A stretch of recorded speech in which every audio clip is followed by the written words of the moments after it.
চতুর্দিকে এখন troll culture, যে কাউকে যখন তখন ট্রোলিং এর শিকার হতে হচ্ছে।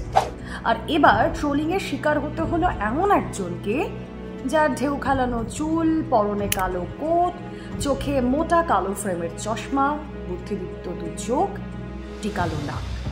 কিন্তু নেটিজেনদের চোখে পড়ল শুধুমাত্র তার কপালে থাকা টিপ। তিনি আর কেউ নন, তিনি ওহাইওর 12th সলিসিটর জেনারেল ম্যাথিউরা শ্রীধরন, ভারতীয় বংশোদ্ভূত মার্কিনী। কিন্তু তার কপালের টিপ নিয়ে জোরালো চর্চা নেটিজেনদের মধ্যে।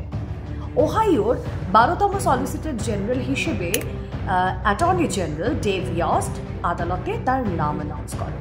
তার বুদ্ধিমত্তা, তার আইনের প্রখরতা, এই সমস্ত কিছুর জন্যই তাকে সলিসিটর জেনারেল হিসেবে নিযুক্ত করা হয়।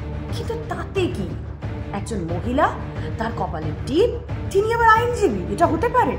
একজন আইনজীবী, মার্কিনী আইনজীবী, তার কপালে টিপ থাকতে পারে? এই নিয়ে জোর চর্চা শুরু।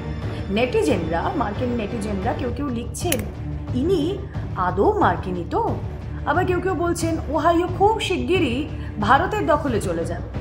তার উত্তর অবশ্য ভারতীয় নেটিজেনরাও দিতে শুরু করেছেন। ভারতের নেটিজেনরা তারা বলছেন যে ম্যাথিউরা শ্রীধরন তিনি তার সংস্কৃতি ভোলেননি, তিনি এক ভারতীয় বংশোদ্ভূত, তিনি তার সংস্কৃতি, তার রূপটা ভুলে যাননি।